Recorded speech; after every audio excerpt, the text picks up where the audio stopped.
You've been critical of the nation's overall level of spending, that the country is, that Washington is spending too much.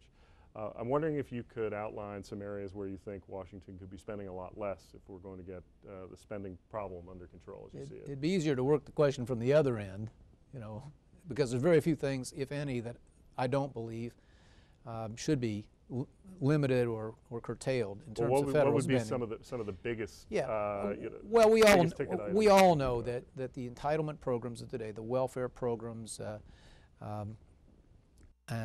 are hopelessly unaffordable.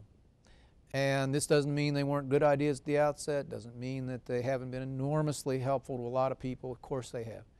But when you can't afford them anymore, you have to face up to that. And it is, I think, this is not just some accountant's issue. To me, this is a republic-threatening issue in our country. I say to folks all the time, we can have our disagreements in the next room about how large or small government should be, what it should be involved with or not. Can we just agree this is arithmetic?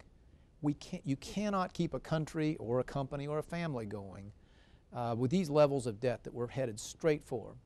And everything really will have to be on the table in terms of, in my opinion, in terms of where the federal government spends its money today. We all know a huge percentage of it is not productive or absolutely necessary. But you'll have to start with the major entitlement programs, in my opinion, bifurcate them, say to folks presently benefiting or going to be in the next few years, a deal's a deal, nothing changes.